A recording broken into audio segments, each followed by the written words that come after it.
On this edition of the program, we talk about shame and the internet. Graham Platner, his apology tour continues. Is the upstart in Maine already done?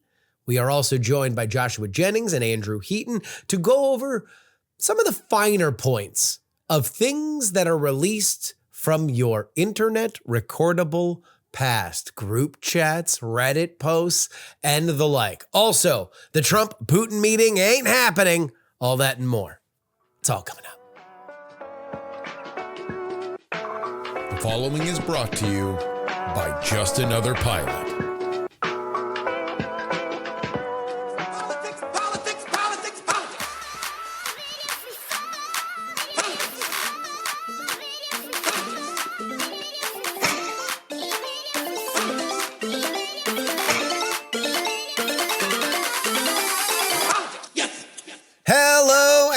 Welcome, everybody, to the Politics program for October 22nd, 2025. Your old pal, Justin Robert Young, joining you here in Austin, Texas. Hopefully, my voice is on the mend. I still have a cough that sometimes leaves my chest rumbling like an old classic car engine, or kind of doing the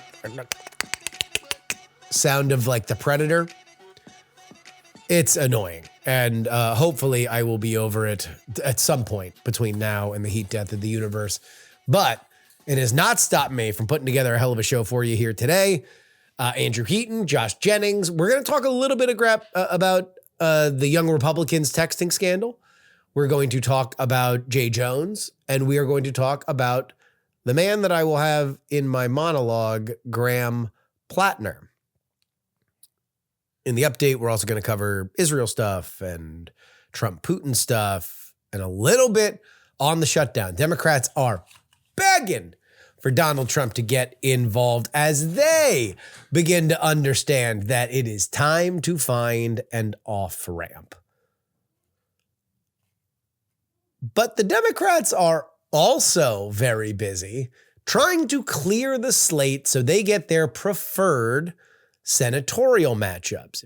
If you look at where the Democrats really believe that they could pick up a Senate seat, it's hard to say that there is one state that they like more than Maine.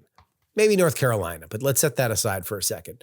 Maine is where it's at. Susan Collins, always somebody who looks vulnerable. Maine is a very liberal state. She is a Republican senator. Time to knock her off.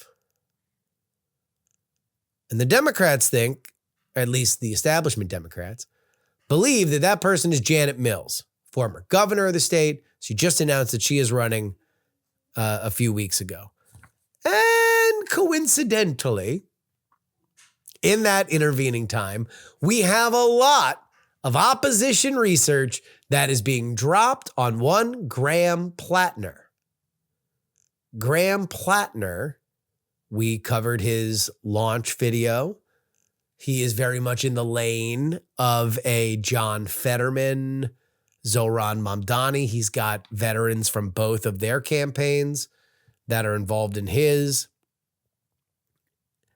He's in the populist socialist lane. He's got Bernie Sanders' endorsement. He's got Ro Khanna's endorsement. But he is not the chosen son when it comes to the Senate Leadership Fund. And so we're going to talk about Graham with Heaton and Josh, at least in terms of his Reddit comments. But I just want to point out, this is his last week and a half. The Reddit comments come out, and then he makes a 4.5-minute apology video. All right. But by the way, the whole appeal of Graham Platner is that he is a kind of a macho, former military. He's an oysterman. Like, this dude's supposed to be kind of alpha, right? 4.5-minute apology, not exactly something that screams alpha. Then there is a drop today that he once called himself an Antifa super soldier on Reddit. All right. I mean, Platner's Reddit post. And here's what I would do. And look, free unsolicited advice to Graham Platner, although I think the horse has kind of left the barn on the Reddit stuff.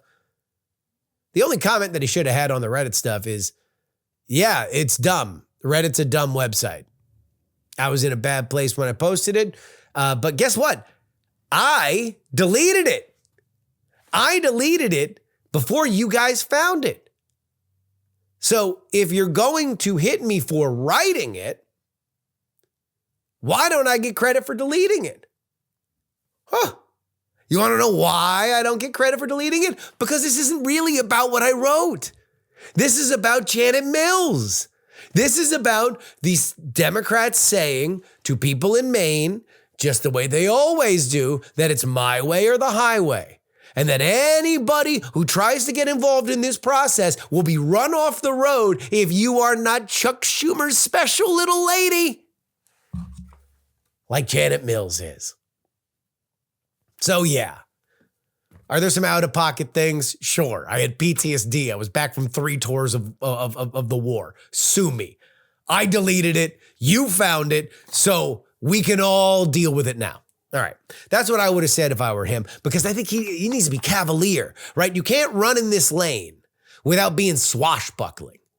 You got to be a little devil may care. You got to be a little reckless. If you start playing safe and you start saying, if anybody saw what they saw in these things, then I would have to tell you that I apologize because... No. That's not you. That's not the man that you are selling. Now, I thought he did a better job with what just broke over the last 48 hours, and that is more opposition research.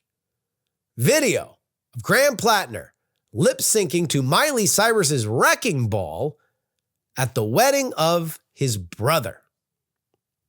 Now, his exuberant, likely intoxicated performance is not at issue here.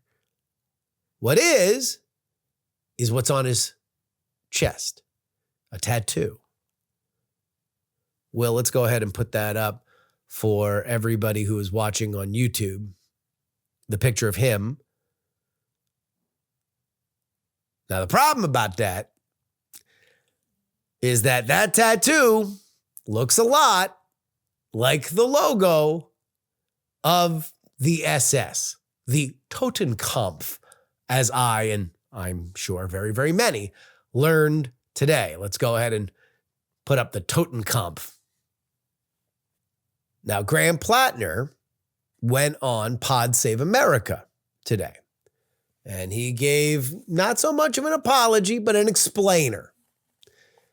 He said back during his 3rd tour, he was on leave with a few of his buddies, and they went to Croatia, got wasted, and decided that they were going to go ahead and get tattoos. They looked at the wall. They picked a skull and crossbones because it was badass and they were drunk military people. They got the tattoos, and that was the last that they thought of it. That was the last that he thought of it. He never had any second thoughts about exactly what that tattoo meant until right now, specifically on the idea that the opposition research says that he is a secret Nazi. Shh. Secrets.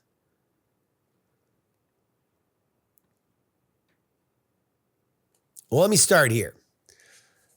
I think he got a tattoo of a Nazi symbol. All right. Like, I do think that the tattoo that he picked, if we're going by his story, the tattoo that he picked is probably something that was used by the SS. So there's the bad news for old Graham. I don't know how much some of y'all have been around Eastern Europe. They got some ideas about the white race in Eastern Europe. All right. Don't shoot the messenger. Go look up Vice documentaries about the metal festivals out there. Anyway, I think if he were to go to some random town in Croatia and pick a design that he thinks looks badass off the wall, there is a non-zero chance that it was probably something that was there because it was a Nazi symbol. Now, I will say that before this context was put up for me as part of this news story, if you just showed me that logo, I would not have immediately thought that it was a Nazi symbol or that it was an SS symbol. It just would have looked like a skull and crossbones to me. But I am not a World War II connoisseur.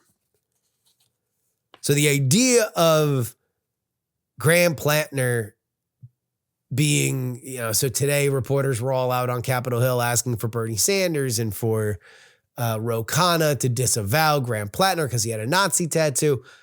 I don't know.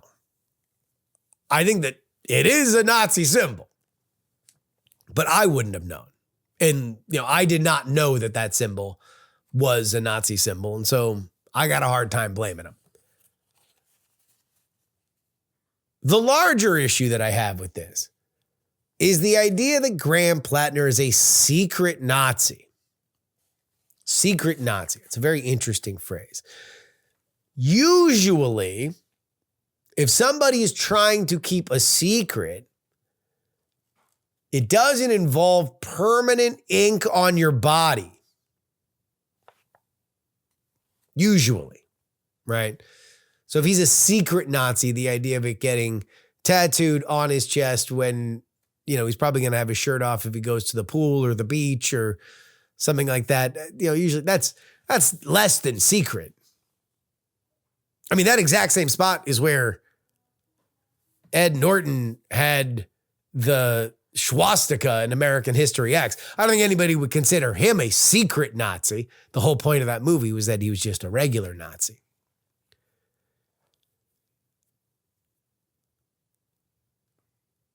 I also just have a problem that we have secret anythings when it comes to racism.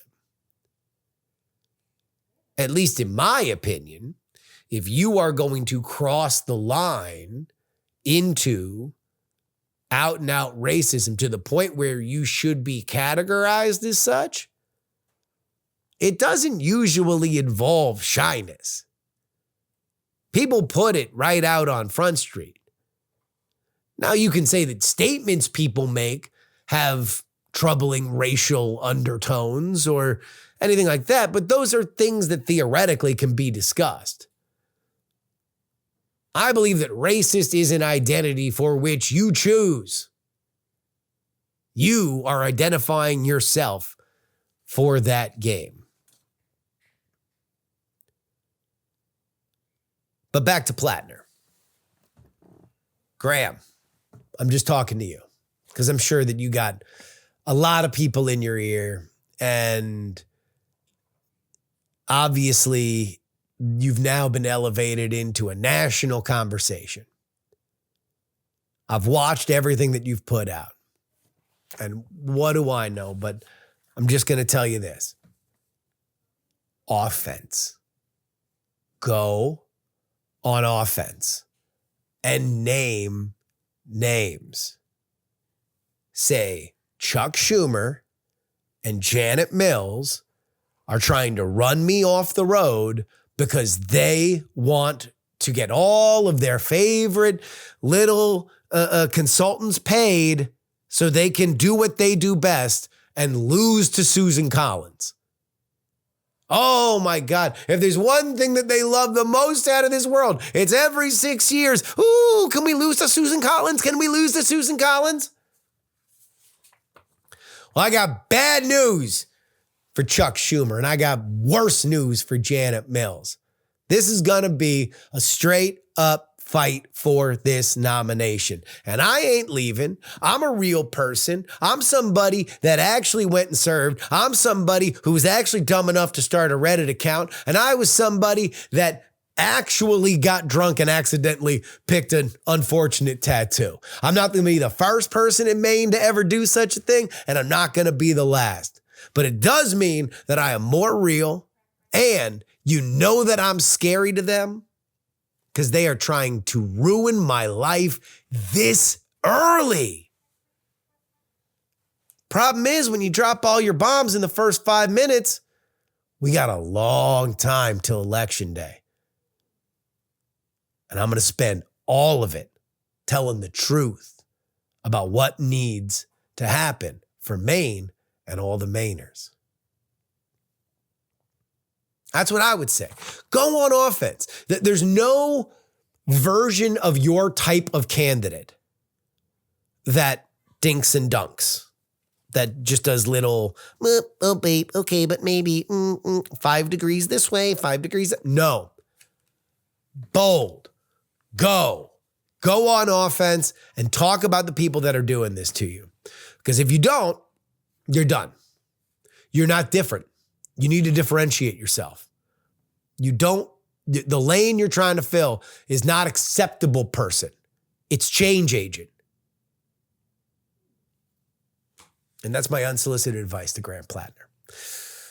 All right, let's go ahead and get to our conversation about Graham and many other things right here. Josh Jennings and Andrew Heaton.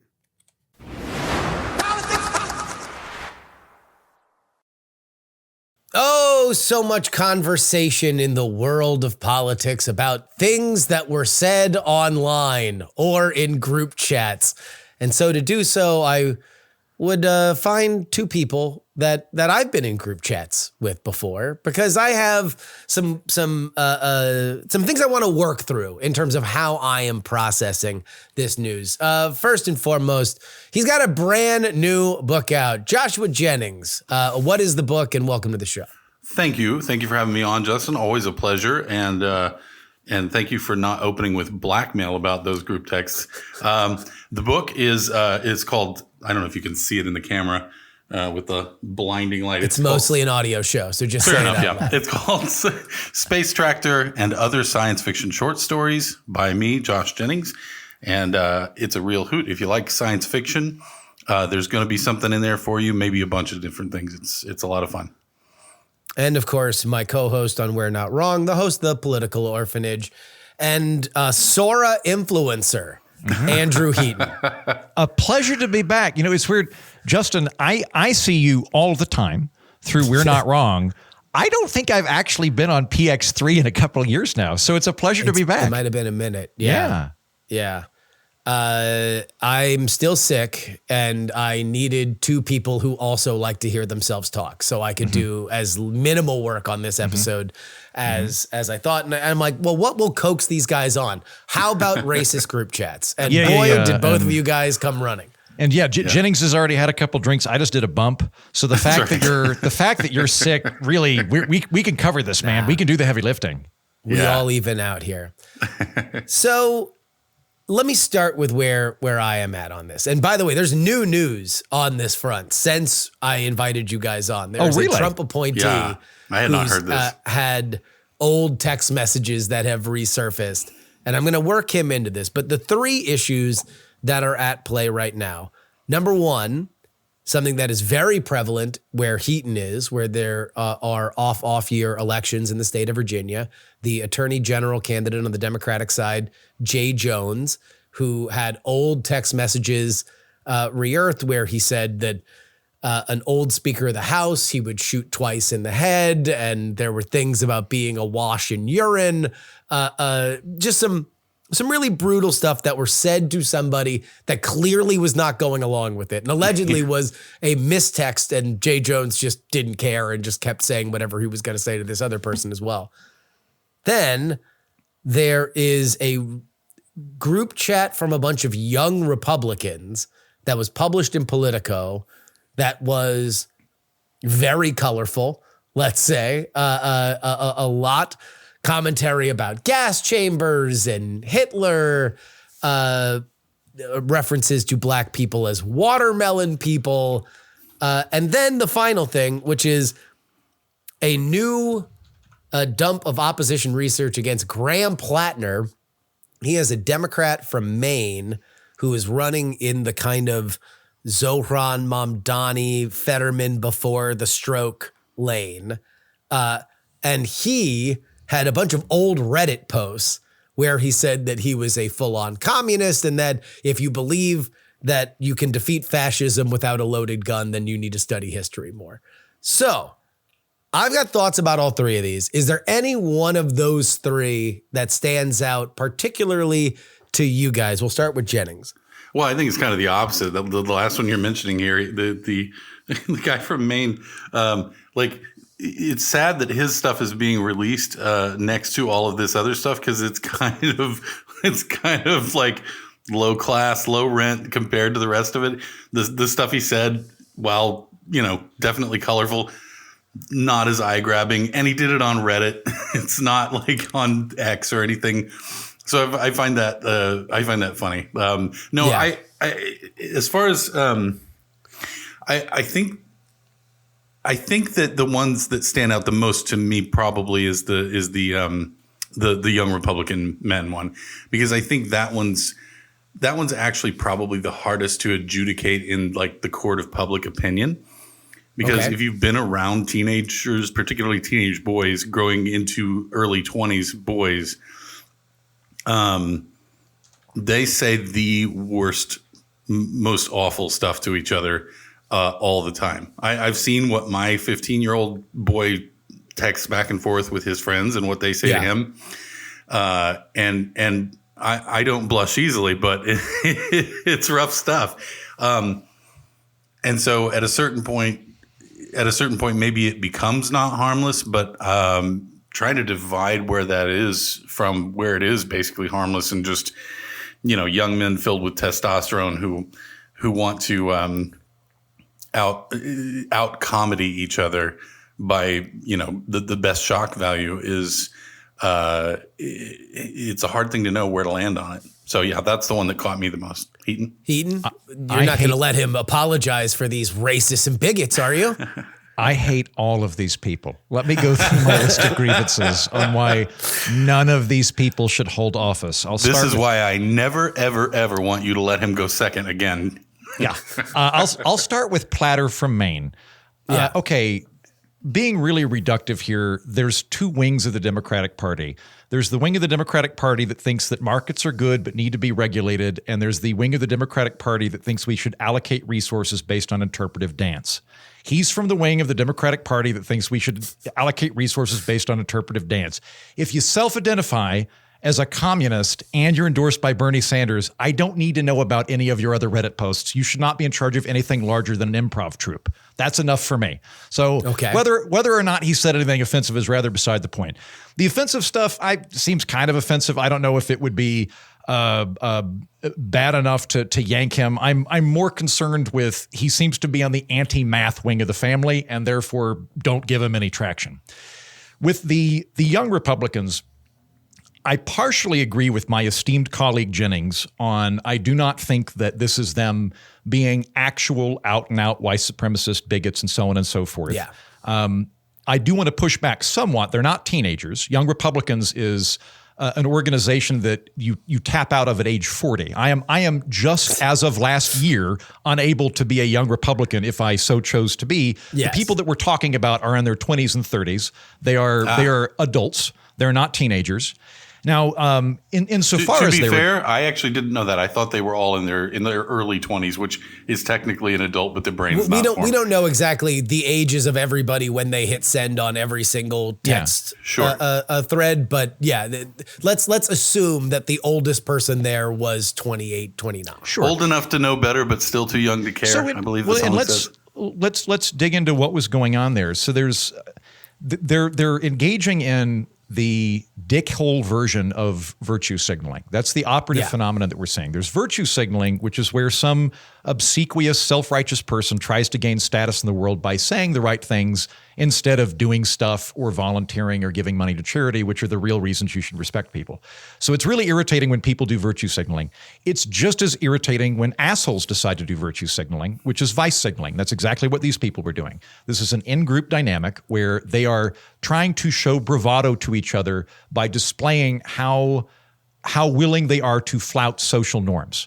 That's what's going on. So I don't think it's the same thing as these are all actual full-on racists, although I'm sure that there could have been people that interpreted it that way. They're very easy for people to feel uncomfortable in it.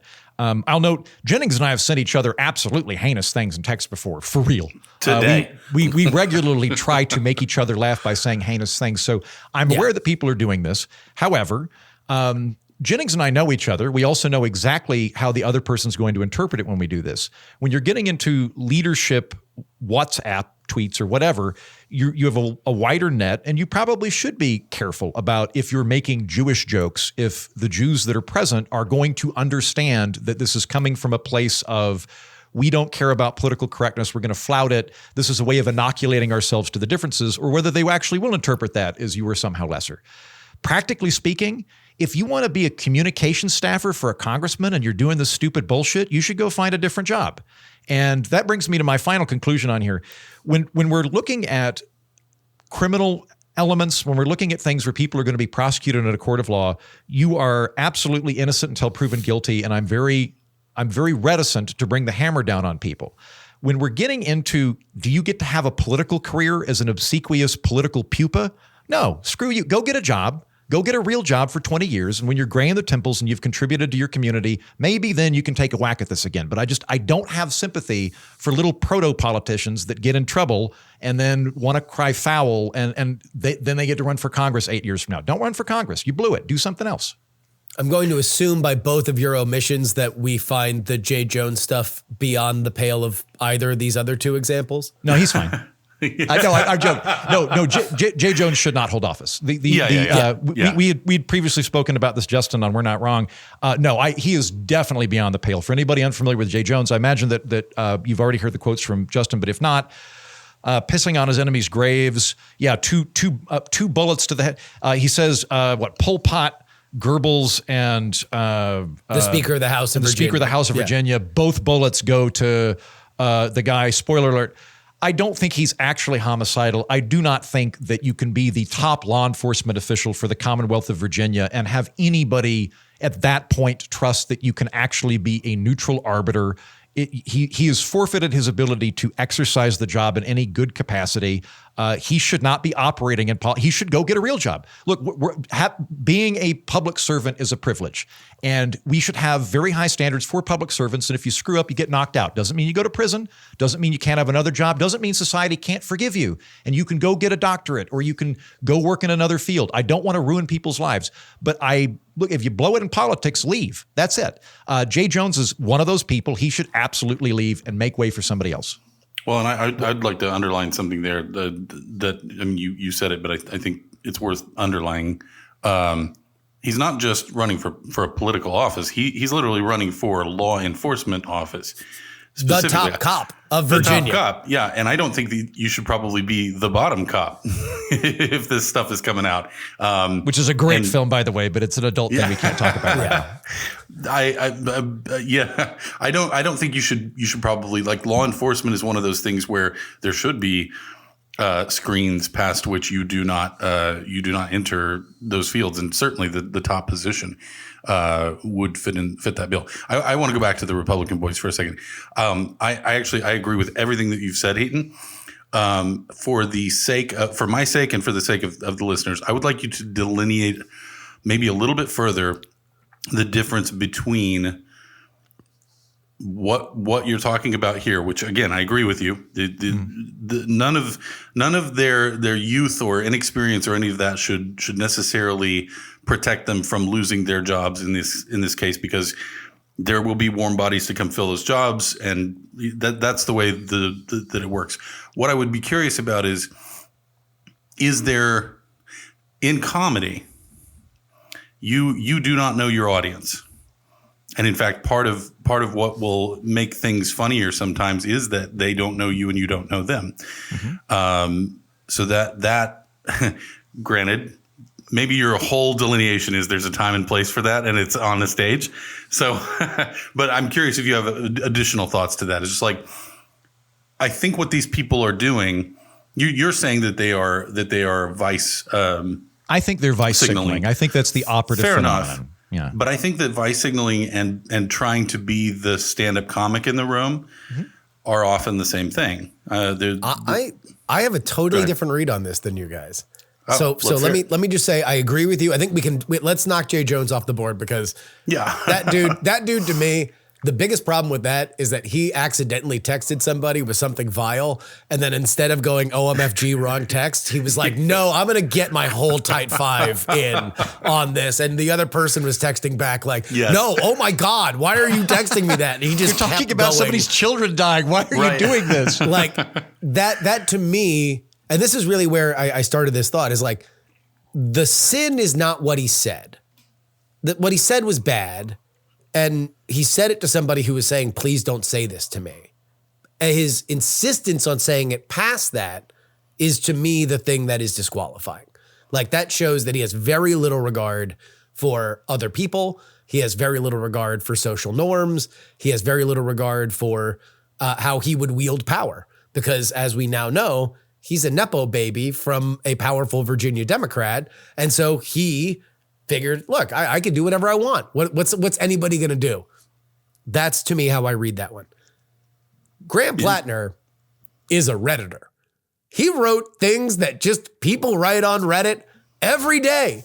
You can go to any of those boards and see 50,000 Graham Platners typing away right now. The funniest thing is that people tried to make the like, oh, if you think that you can stop fascism with anything other than a loaded gun, read the history book. That's what people say on the right all the time. Like that's that's actually like one of the bumper slogans of the NRA. That's why we have guns. Yeah. Also, so it's like not to put too fine a point on it, but he's not 100% wrong. Yeah, I mean, like that kind of stuff. I didn't view that as, especially considering he deleted the posts. They were found later as opposition research. Like I think he's handled it fine. The biggest sin against Graham Platner is that at one point he really thought that he could spend his time giving his earnest opinion on Reddit. Like that to me is the biggest character. Gosh, I wonder if he'd be a show horse or a workhorse in Congress, the guy that was spending a lot of time on Reddit. The young Republicans, while I will acknowledge that there are things there that I think were not jokes that went into the line of discordant racism, and I would specifically point to like the watermelon people stuff. I am inclined to give that more of a pass, mostly because I didn't view it as vice signaling per se, Heaton.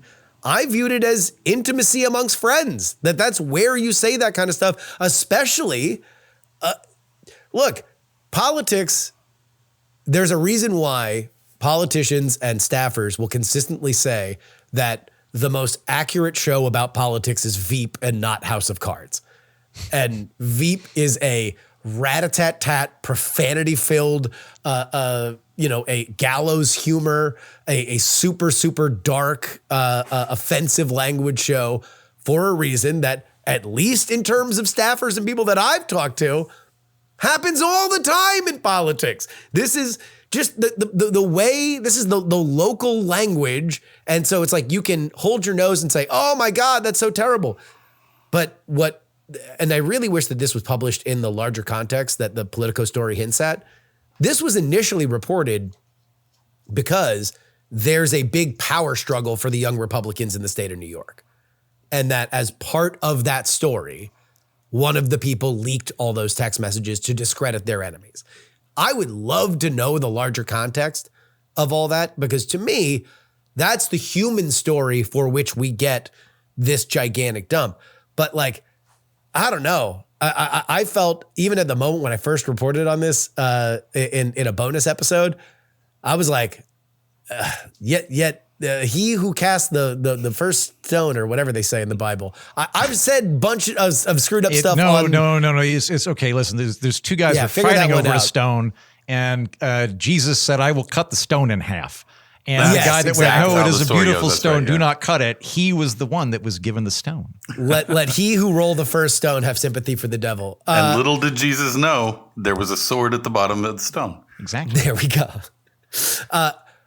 I've said a bunch of stuff over text message. I have, to my closest friends, I have said horrifying things. If we're literally just having me describe my favorite comedy, there are things that I have typed out that is absent of all context, horrifying. So I was a little bit soft on it, and the more I've thought about it, the more I'm like, yeah, I don't know. I kind of feel like that story hit at a time where people kind of wanted to talk about it, but I don't know whether or not in any scenario I would blame them all that much. No, screw them. Let me tell you why. Okay. So first, in answer to your prior question, Jennings, I think you were right that there are parallels in comedy here. There is a form of humor that is perfectly valid that I'm going to call South Park humor, which is, isn't it funny how outrageous we're being? We're presenting a caricature of an inappropriate thing. The extent to which we've taken it is so crazy that it is funny. We're all in on the joke. We all know it's inappropriate. That is a valid form of humor. South Park does it beautifully. You and I have done that many times, many times. So yes, that's all true. I think that dovetails with what Justin is saying earlier. This is how intimates talk to some extent. Now, I do think they're engaging in vice signaling, as I said earlier. But there is something to be said that actually a mutual friend of Jennings and I named Craig was in the British Army, and he talked about how they would relentlessly make fun of any member of the platoon for anything that was aberrant about them. If they were all white and there was a black guy in it, they would relentlessly make fun of the black guy. But the way he explained that was, this was how we inoculated the group to a difference. It was not actually rooted in bigotry. It was a way of getting the difference out there, making fun of it, and then by doing so, incorporating that person into the group life. And it was a bonding mechanism. So these are all true. These are all things. I think the reason that I just have so little sympathy for this, Justin, is I've mentioned this to you before. When I was in Oklahoma, tail end of my college experience, I had active members of the state legislature approach me and say, hey, Heaton, you come from a family with political operations in Oklahoma. We think that there's a vulnerable seat that you could pick up. It's a Republican, it'd be an uphill battle, but he's a wife beater. So we think maybe you could take him. And I thought about it because Jennings will back me up in this. Man, had I been gearing up for that. I'd been gearing up from that since high school. Jennings and I met in the Page program at the Oklahoma State Legislature. And I was doing all the things to prepare me for this. And I thought about it. I'm at this age, 21. And I thought about it and I went, I've never had a house. I haven't had a W-2 job outside of part-time jobs. I'm not married. I don't have kids. I should not be positioning myself to make decisions on other people's lives. That is a hubristic position that is coming from a place of ego. And I relinquish that. I've never pursued. Maybe I will. I would love to be a state legislator someday. But at that time, I made the right call. You're better than that. Stop it. Come on. I know you're going through a rough time, but Jesus, you don't have to say screwed up stuff like that. All that being said, though, I agree that people do this in their personal conversations, and it is a kind of conversational rape to have these intimate details brought out into the light. I don't disagree with that. It's just that I don't have that much sympathy for young people that want to be professional partisan hacks. And when this gets drug out to the light, my position is, okay, go get a real job. Go do something other than they are all going to still warfare. work in politics, for the record. Like, because there's only so many people that have the stomach and the terrier-like sensibility to actually run a political campaign when you often don't know if you're really going to get paid. You often don't know the quality of the candidate, whether or not they're going to win. Like, there's a tremendous amount of faith and, dare I say, psychosis that goes into the regular rank and file of people that desperately want to do this. And the only thing I'd push back on is that nobody in that group, they were all staffers for people that are working, but like there was no candidate amongst that group. Now, maybe later down the road, they would seek that, but they were mostly trying to wrestle control of the Young Republican State Party of New York, the august institution, into a different way of thinking. Like this was, penny ante stakes.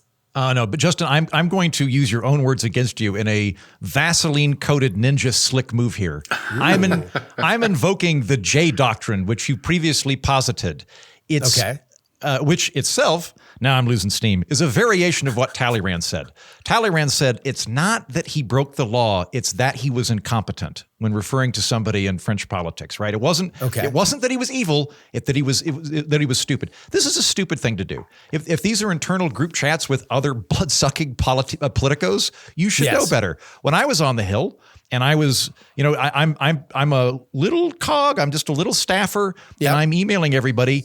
One of the very first things you should know is don't put a goddamn thing in writing you don't want in the New York Times. Not on a public account, not on something that's going to get you in trouble. Like, you have to be really, really careful and really, really trusting if you're going to send anything. Like Jennings and I have a mutually assured destruction. I mean, like we conversationally, we've both been on Epstein's Island. If he takes me down, I'm taking him down with me. So I can handle Jennings, right?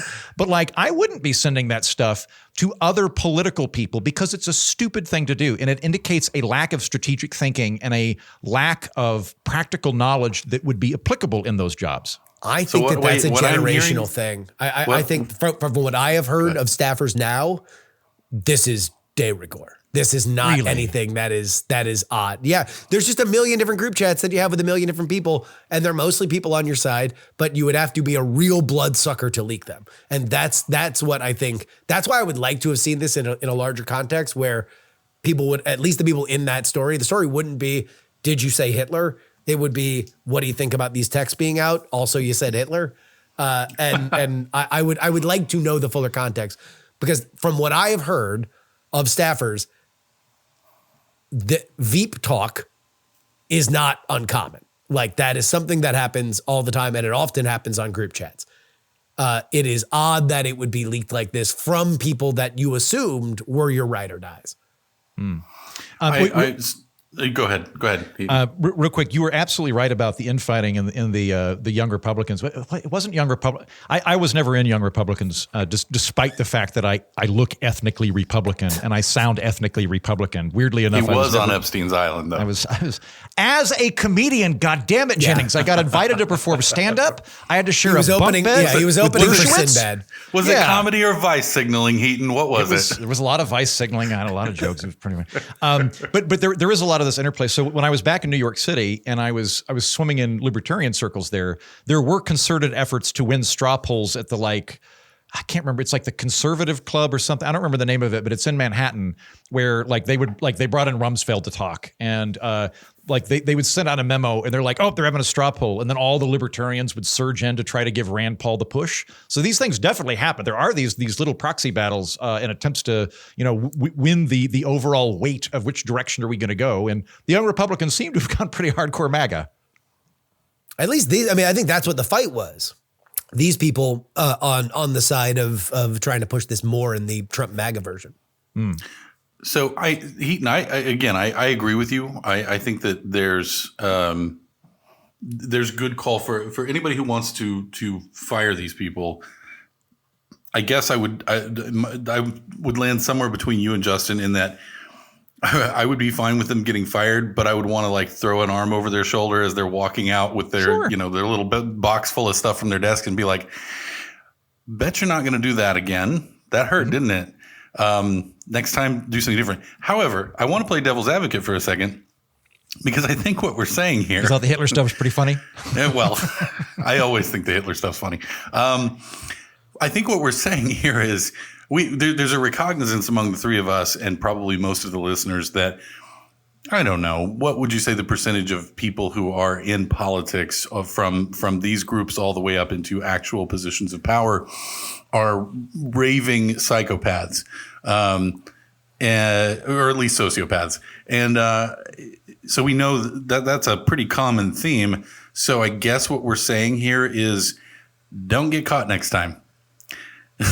If you don't get caught, someday you also could be in the White House showing your penis to other people, just like President Johnson. Yes. I mean, again, if there's any young aspiring so it's not a moral thing for you, then it's a strategic thing.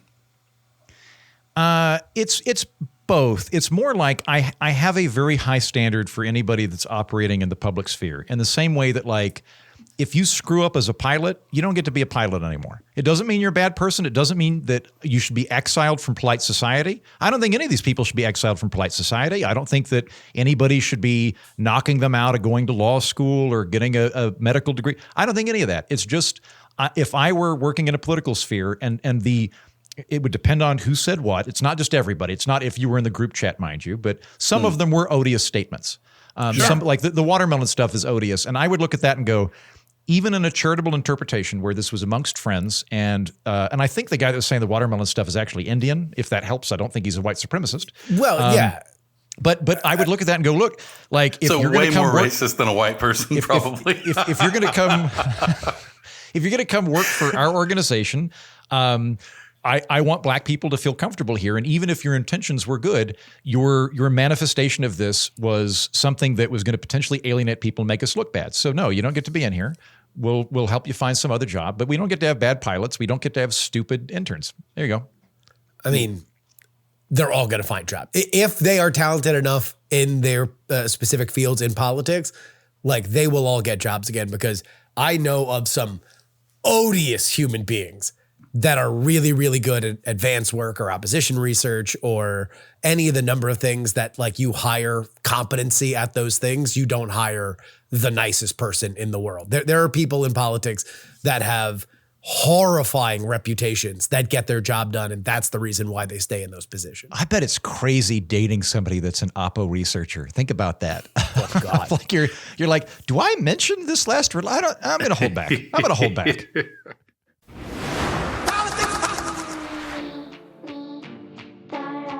This is your update, brought to you by TakePoliticsSeriously.com. It's where you need to go if you want to support this show. The planned summit between Donald Trump and Vladimir Putin in Budapest has been put on hold. This, according to a White House official, quote, "There are no plans in the immediate future for a meeting between the two presidents. The postponement comes amid tensions over travel logistics and Russia's insistence on war end conditions far broader than the United States and allied counterparts have been willing to accept. The shift underscores the complexities in brokering a Ukraine-Russia settlement and signals that the U.S. is stepping back from its imminent high-level meeting until more groundwork is laid." So, you know, obviously there's this insistence, there's this desire from the White House and specifically President Trump that as soon as the Hamas deal comes and you have the hostages go back to Israel, well, let's go ahead and move on to the next. And so Zelensky comes, he wants Tomahawk missiles. That would severely escalate things. Now there's a difference between Ukraine getting them versus launching them. And if they did launch them, how far would they launch them? But at the same time, Putin calls the day before, says, oh my God, let's have blah, blah, blah, blah, blah. And that might have scuttled some of the issues with Zelensky when he showed up to the White House the next day. Whether or not that's the case, I was skeptical that Donald Trump would leave the White House again to go meet Putin unless there was like a for real deal that was about to happen.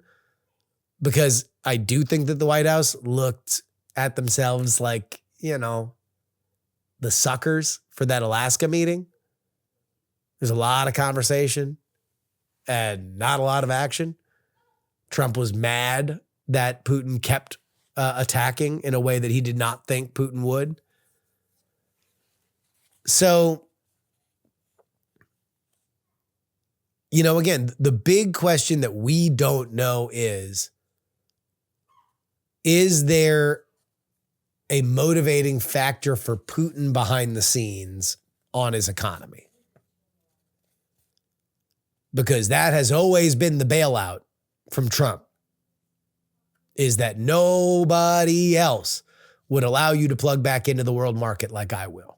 You just need to knock it off. And Putin does not seem particularly inclined to do that right now. And so, no meeting at the Budapest Hotel. Vice President J.D. Vance arrived in Israel as part of efforts to bolster a fragile ceasefire between Israel and Hamas.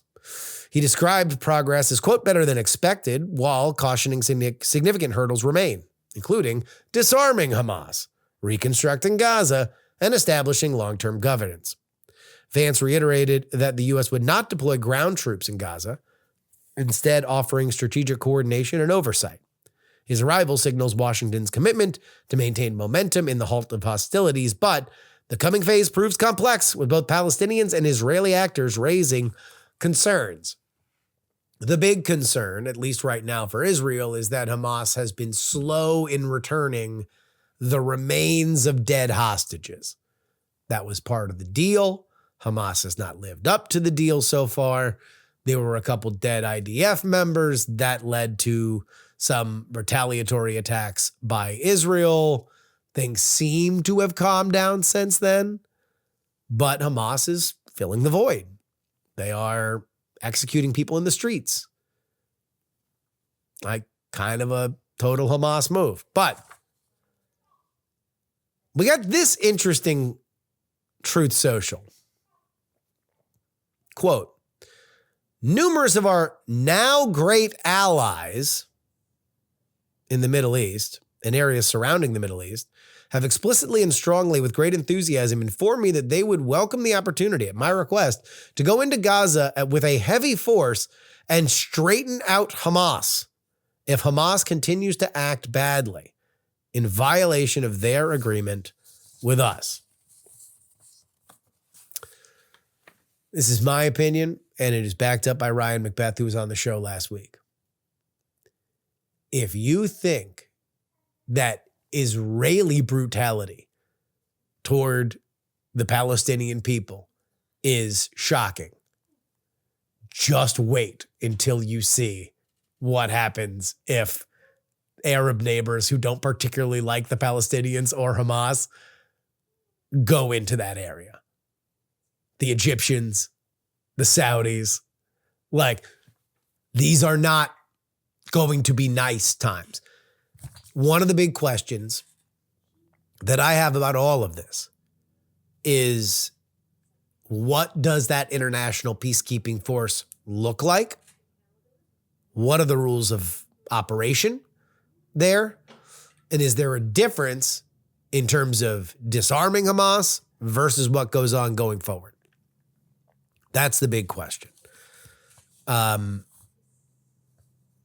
Obviously, we will continue to monitor. And let me just say this, for anybody who's just kind of tuning in to this Israel-Gaza stuff over the last few years, there's no end, ever. So if you're like, oh, well, this isn't going well, standard with that region, it never goes well, ever.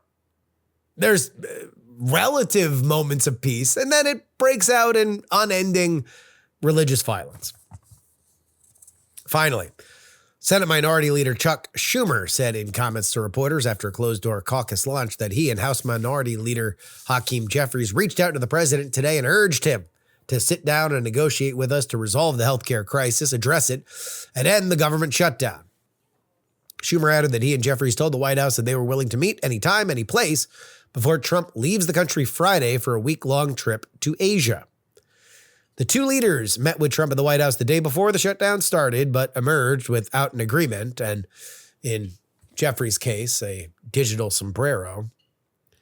Since then, Democratic leaders have clamored for Trump to engage directly on negotiations to end the shutdown, including an agreement on the soon-to-expire Affordable Care Act subsidies. Republicans believe Trump is ready to come to the table to talk about the latter, but only after Democrats agree to reopen the government. Trump met with Senate Republicans on Tuesday to tout their unity in the funding fight. Republicans will force a 12th vote, or did force a 12th vote on Tuesday on the House-passed funding bill, which is, as always, expected to and did fail.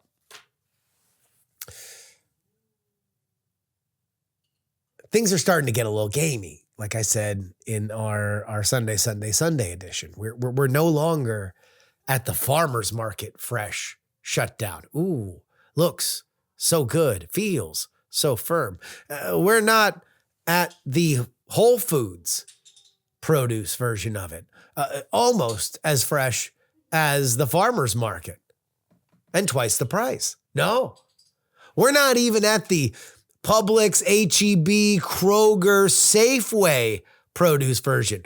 Looks good. I would eat that. No. We're a month in. We are at the corner store bodega produce level of this shutdown. It is withered. It's got spots on it. It does not look good. Notices are going out, including somebody who listens to this show sent me notices for SNAP beneficiaries, the poorest among us. Their benefits are being interrupted because of the government shutdown. Air traffic controllers are missing paychecks this week. Now, whether or not that all gets refilled, right now it ain't there. And that's when things start to get stinky. So the question then becomes, the Democrats need Trump, because what they need Trump to do is to go tell the House, hey, agree to have a vote on the Obamacare subsidies. Because the Senate already agreed to have a vote on it. Now, the House doesn't want to do that. They don't want to promise that because they know that they're more split on that issue than the Senate is. So the Democrats need Trump to force Johnson to do it and to force the people that would vote for it to either vote for it or not vote for it, but they're going to have to deal with the mess. None of that is going to happen unless the Democrats agree that they're going to reopen the government first. Now, from everything that I'm able to get a sense of, it seems like both sides think they're winning here. I know that the SNAP recipients don't think they're winning. But let those tummies rumble, kids. Politics are happening. TakePoliticsSeriously.com is where you need to go if you want to get 2 bonus episodes of this show. Support this program. Now, let's get back to Jennings and Heaton.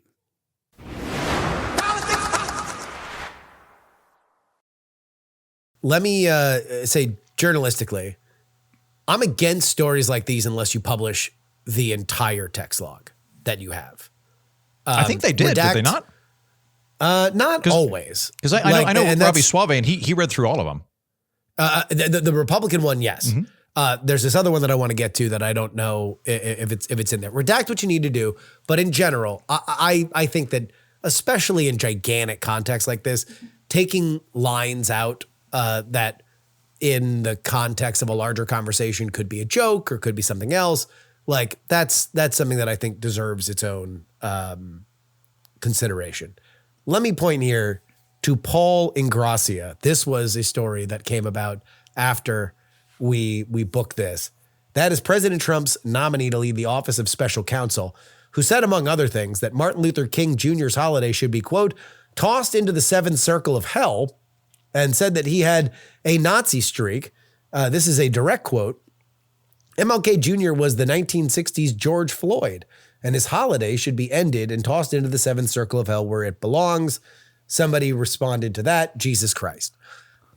He also... Meaning do Jesus Christ next, or... Yeah. I'm curious whether or not you guys know what this is. Have you heard of the phrase Moulignan? Oh, yes, because I've seen The Sopranos. I believe that is an Asian Disney princess that fights the Mongols. No. If you've seen I'm Sopranos, actually surprised then you to hear you say that word out loud. If you've seen Sopranos, then you understand it. If you've heard Eddie Murphy's stand-up about Italians who see Rocky, you've probably heard it as well. It is the Italian version of the N-word. It is I'll put it this way. I've got Italian people in my family that are like extended family. I have never heard somebody say that word unless they are putting their whole chest behind it. I've never heard that word in any kind of lighthearted sensibility. Like that is how did I miss that? Grandpa Heaton taught me a number of epithets when I was growing up, and I don't recall that one ever showing up in his colorful. I mean, he was invoking like Carthaginians at one point. He had all sorts of different groups. He apparently never heard that one. Yeah, well, there we go. You learn something new every day. I kind of want to bring Carthaginians back. That's pretty regal. I like Soap it. noses. I'll say this, that dude is out of pocket on a text side. He falls more into the Jay Jones side of it, where it's like, look, if you're just going off into this, if you're putting that word in a text thread where people might leak it, like, you've got a larger problem. You're probably not going to be somebody who commands respect amongst your office. And that, I think, is something that now John Thune, the Senate Majority Leader, is telling President Trump that he's not going to pass. And this will probably sink his nomination. Yeah, I think that could cause some problems, particularly for an administration that is hopefully wanting to make inroads with the African-American community and feel that everybody has a place. I will, you know what, I stand by all of my positions, but I'm going to try to stress test some of my positions. So let me throw out a counterpoint for you all and see what you think. I do think that we certainly became overly political correct around the year 2020, where word policing got to the point of being a theocratic pastime for irritating pointy-headed people. And so I do understand to some extent the impulse to go, this is a bad faith attempt to label people you don't like as blasphemers. We are not going to play this game. We are going to flout it. I can kind of see that. Do you think there's any validity to that position? When you say validity, do you mean is that position understandable or is that position laudable? Either. It's certainly understandable. I 100% think Wait, it's the counter to it or why people would want to do it? Why people would want to push back. Yeah. Oh, yeah. Yeah, it's totally understandable, and I think it's probably.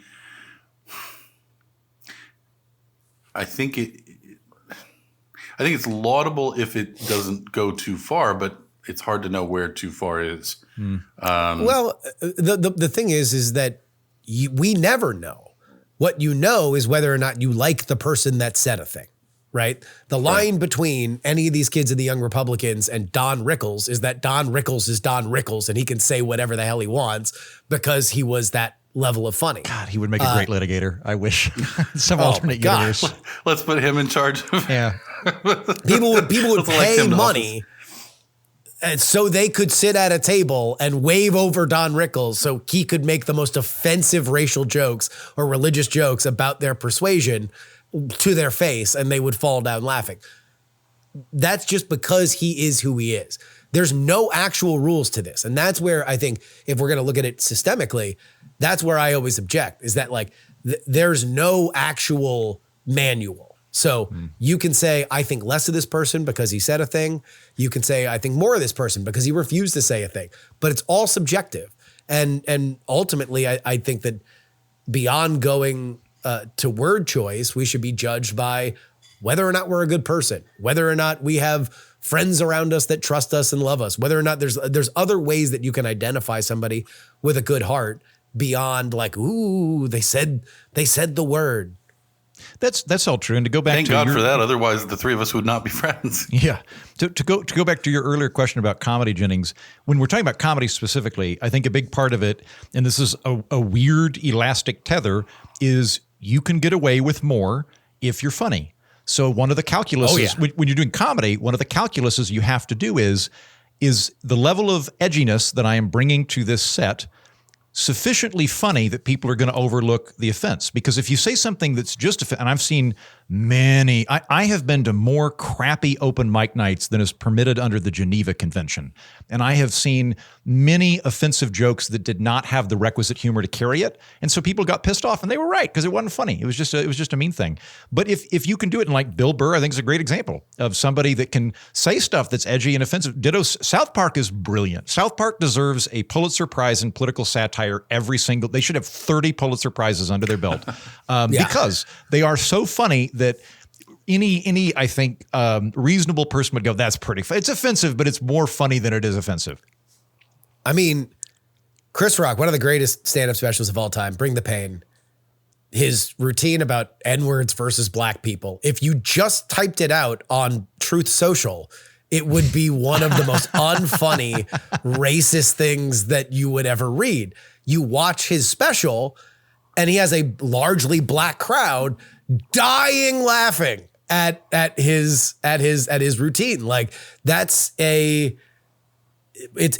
is an iconic piece of racial comedy, a piece of racial comedy that will live forever in the way that Mel Brooks and Richard Pryor and stuff like that and Dave Chappelle will always kind of have a commentary on stuff like that.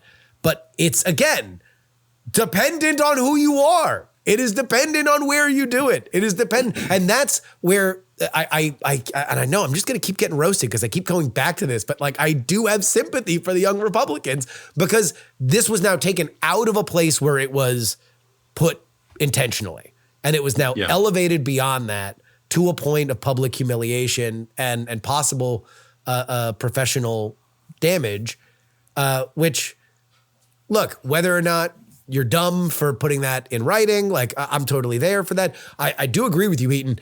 Every one of them serves at the pleasure of whatever campaign staff that they're working on or politician staff. If they believe that the heat's too hot, then you got to cut them because this is an image business.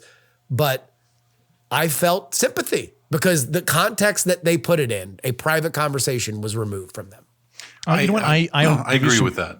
I'll give you some credit there. Like I actually know more about comedy ethics than I do about general ethics surrounding this. Yes. And in comedy ethics, there's two schools of thought on what makes something offensive. Justin, I'm sorry for all these big words. Let's go. Let's go. It's so nerdy. I'm so sorry, everybody. Okay, there's a deontological and a consequentialist perspective on this.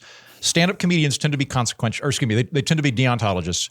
Improv people tend to be consequentialists. So if I do a joke about the defenestration of Prague, which sounds like the kind of pointy-headed, stupid thing I would do a joke hilarious about. Stuff. Yeah. The airline peanuts. If I'm doing a joke about the defenestration of Prague in an improv troupe, and somebody comes up to me after a show and they say, that's not funny. My uncle fell out of a window. I was deeply offended by that. Most improv troupes will go, "You're right. We're so sorry. We will never do that again." Most stand-up comedians will with varying degrees of politeness go, "Hey, you need to judge my joke by the intention and the context of it. The intention and the context here are fine. I was not targeting you. I didn't know about your uncle. I'm sorry about that. I'm going to keep doing the joke." And so I will acknowledge to you, Justin, that the context and the intent are always important considerations on whether or not something is offensive. If I was a stand-up comedian, I'd be like, "Hey, could you come tell me that over here by this window?" Yeah, exactly. But you got to know your audience too, right? So like, I've got to like, there's every once in a while I'll do a set where I'm like, it's time to get a new girlfriend when you're on LinkedIn and you're tempted to masturbate. That is a joke that I can't do at a country club. I don't do that at country clubs, but I can do it at a club because I know the audience will be fine with it. I would love the LinkedIn post. Like, I'm very excited to announce that I have begun new, exciting, and energetic work. I mean, I wonder about the future of kind of where we are now that we've lived in a written media. And again, like from everybody that I've talked to in current staffing jobs throughout DC, this is not odd. Like I was read a bunch of names of group chats that are currently operating right now in Congress, and it all references stuff that would be found to be, off-putting by some people if they were not in on the joke. And I don't know. I just wonder whether or not politics is a contact sport. It doesn't really matter where something comes from. If it gets a reaction, then that's really what matters. But if we're going to look at it from any perspective of humanity, I did draw a line. I think that the context of the back and forth matters. And that was the one thing about the Young Republicans thing, is that it was largely a bunch of people trying to wrest control of their little clubhouse from somebody that they didn't like. And everything I guess else was, I don't disagree with. I have less sympathy for lizard people, and I think that most of these people probably qualify. Let me put it on a different scale to see if it's or not a different scale, but let me put it a different scenario. Yeah. Just to see if this resonates differently, because I again, these people can fire whoever they want to fire. This is America, damn it. Yeah. But Heaton, you and I and Justin and all of our friends that we send horrible stuff to. Let's say that number is collectively 30, 40 people. It's probably a lot bigger than that, but let's say it's 30, 40 people. When we're all, we're pretty careful about what we say and who we say it to and all of that. That being said, if somebody wanted to, for nefarious purposes, find stuff that you had said or I had said or Justin had said or all three that was damning in the public eye to such an extent that all of your audience dried up, and you were out of a job, basically. You had to go get a real job, I think is how you put it. God, no. I tried that back in 2000. I tried that in 2008. I did not like it. I did not like it. Please, Heaton wouldn't make it past the Ace Hardware to get rope before he fucking filed an application at Applebee's. Mm-hmm. So, given, I mean, that would be a similar situation. In the sense that like, since most of what you're talking about is hey, you're not strategic enough to be in this business. What if it happens to you? Like, then what would you say? Would you say, well, your audience is completely justified in drying up overnight because some of the things you've said have been really, really horrible if taken in the wrong context? Or me or Justin or so two things. I am pure as the driven snow. I was only saying this to make you feel better, Jennings. Pure as the combed sand on Epstein's island. Exactly. That's a fair point. I think there's a book by Kurt Vonnegut. It's the one where Hocus Pocus, I think. Hocus Pocus by Kurt Vonnegut, where at one point a student has been surreptitiously recording a professor and is only taking snippets of what he said over the course of an entire year. And the character speaking for Vonnegut rightly says, look, you can make anybody sound like the devil if you take a year's worth of content out of context. So that is true. And I suppose a more realistic interpretation of what might happen to somebody like me, Jennings, would be not that you would leak the odious texts that we've done to amuse each other over the years, but rather that somehow one of our phones is intercepted by, one would assume, a honeypot, who then takes it and leaks it to try to damage us. Something like that could happen. And no, it would be absolutely horrible. And somebody could literally open your phone while you're asleep because somebody, you're one of the many, many, many women you constantly sleep with. Open your phone. I mean, there was that year where I was dating a soccer team. I mean, there were 20 women coming in and out all real the time. ne'er-do-wells. Let me just tell you, that midfielder had shifty eyes. And not an Iowa soccer team, a Maryland soccer team. Thank God they crashed their plane and had to eat each other. Yeah. Yes, I would definitely, I would be getting just desserts on that, and let us hope and pray that doesn't happen. But wait. So you do think that would be just desserts? You think that no. Okay. So first, good job. You give me a lot of cognitive dissonance here. I applaud you. I do think though that it would be a question of what is the thing that I am being barred from. I don't think that me having an audience where I am paid to entertain and opinionate is nearly as likely to get me in trouble for an entertaining position taken out of context or an opinion that's found odious. Like in general, I don't think people should be knocked out of the opinion game for having an unpopular opinion. You're paying them to have an opinion. So I don't tend to want to yank people because they said something bad. And therefore now they can't do it anymore.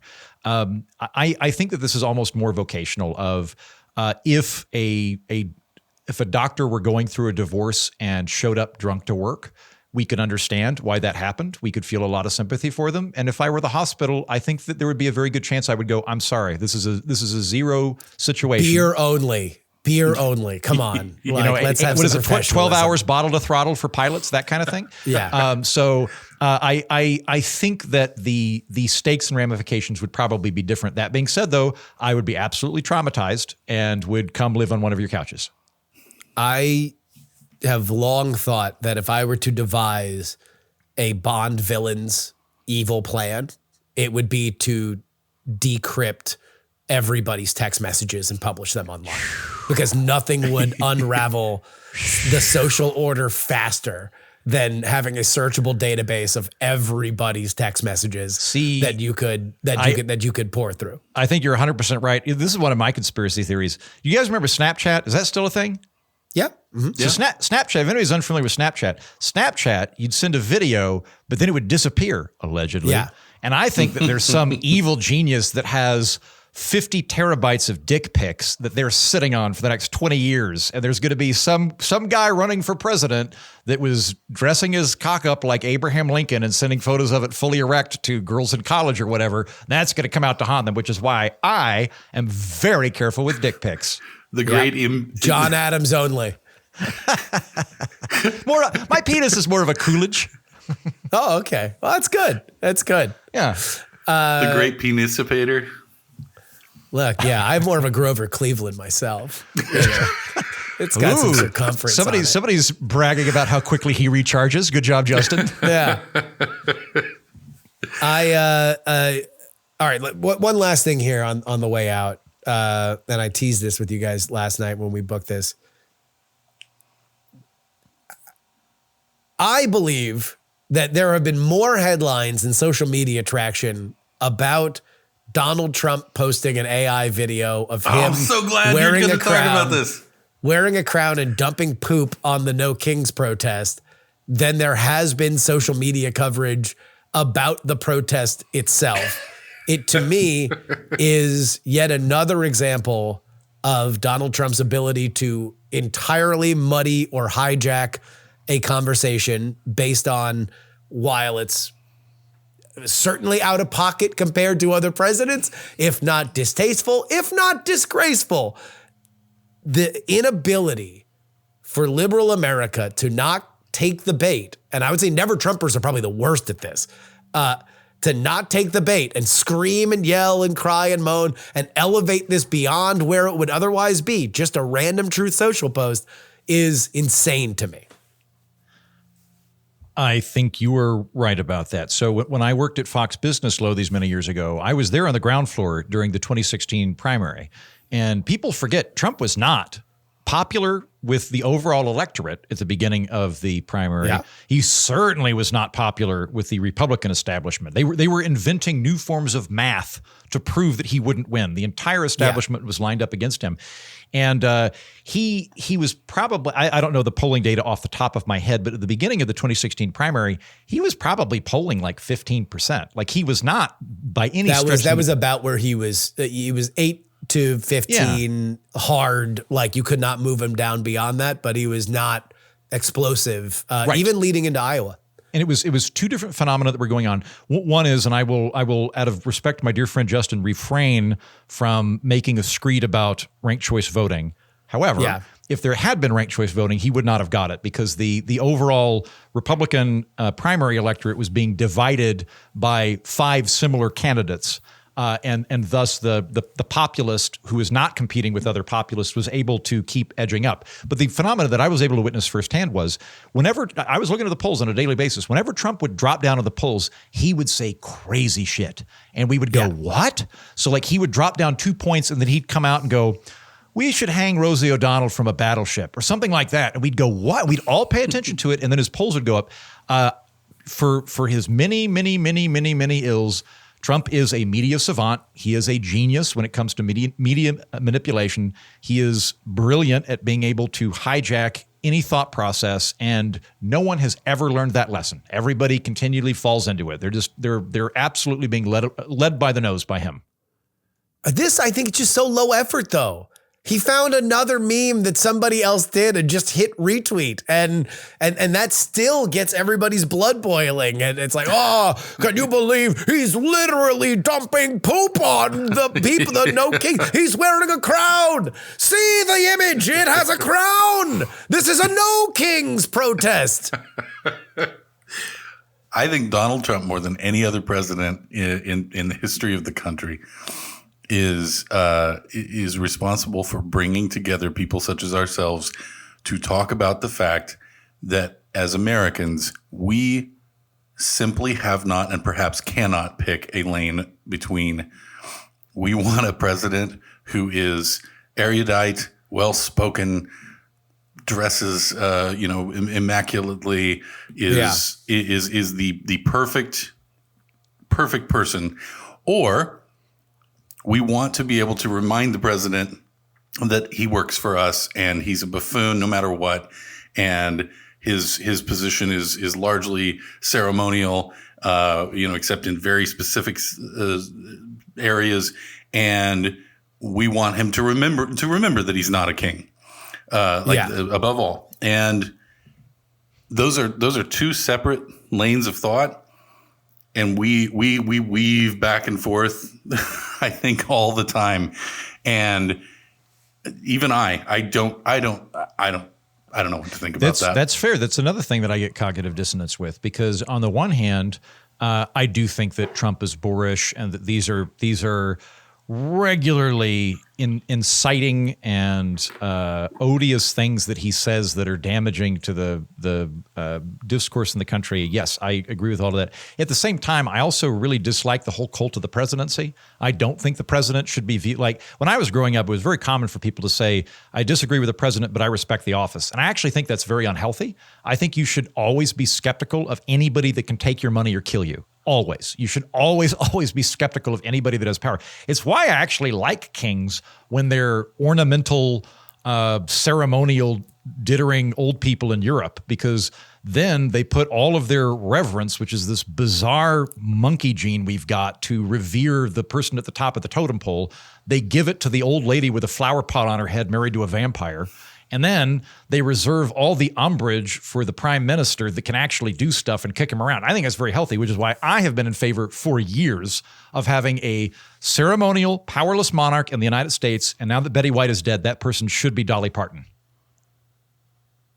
You heard it here first. Everybody who was attending the No Kings protest, this is the guy whose door you got to go knock on now. Heaton's hereby initiating the Yas Queen protest that will crown Dolly Parton. Mm-hmm. All right. I would vote for the record. That'll wrap this up. Heaton, where can people find you?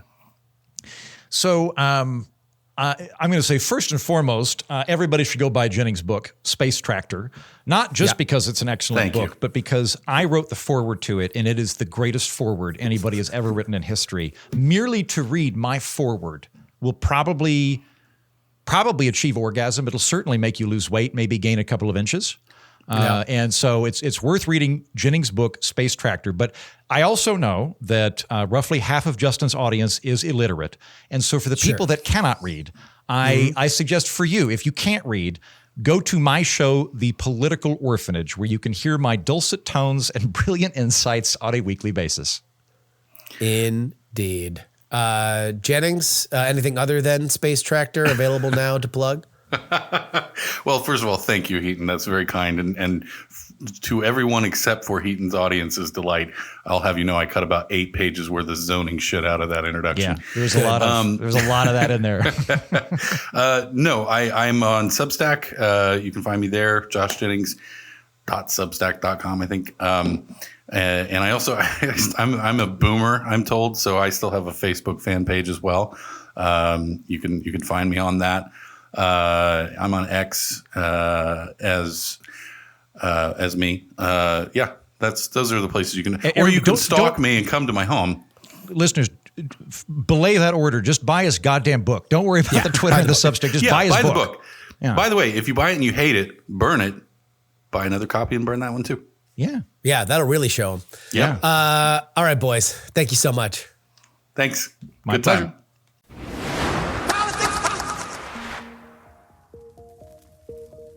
Politics is written and hosted by me, Justin Robert Young, for Dog and Pony Show Audio in Austin, Texas. The man that has been editing out all of my coughs is Will Saddleberg. Send me an email, theyoungamerican@gmail.com. Justin R. Young everywhere that you find social media. Find me on X, find me on TikTok, find me on Sora, find me on Instagram, Justin R. Young, and on YouTube, where you see the full video version of this show. It is Politics. Guys, I am flagging here. Support us with a one-time donation, paypal.me/payjury, PAYJURY. Justin-Young-20 is the Venmo. Cash App is PX3 Cash. You can send me anything you'd like in the mail. Post Office Box 153184, Austin, Texas, 78715. You can only get our bonus content at TakePoliticsSeriously.com. That's our Substack. 2 bonus episodes each and every week. Oh, baby, it is just that simple. Head on over there right now. I know a lot of you guys are having your annuals renewed in the next few weeks. Thank you guys for being on the team for the last year since we made the jump over to Substack. It is great to be a part of your community. But if you want your name read at the end of the show, only one time to do it, and that is at our foundational tier, including Sonny Black, L3PO, Peepaw, Scott, Middle-Aged Mike, Tom, Sarah Jeannie, Jeremy, Pro Idiot, Chiller Tomatoes, oh yeah, it's Adam, Neil, AB Puppy, Just Another Pilot, Dr. Whiskey, Michael, Fat Tony's PJs from New York, Will, The Boards B, Matthew, Matt, Andrew, Edwin, Sam, Andrew, Phil, Edison, Devon, Paul, a dog named Checkers, Gloria, Jerry, Trucker, John, Berkeley, Steven, and Zombie Doc. You want your name read on the show. One place to do it. TakePoliticsSeriously.com. On Friday's edition of the program, we are joined by Julie Grace Berfke, who had a hell of a weekend last weekend. She jetted up to New York City to spend it with newly released George Santos. All the Santos you can handle on Friday's edition of the program. We're very excited. Till then, this is your old pal Justin Robert Young saying some shows talk about politics, others talk about politics, and still more discuss politics, but this is the only show that dares discuss all 3. Diamond Club hopes you have enjoyed this program. Dog and Pony Show Audio.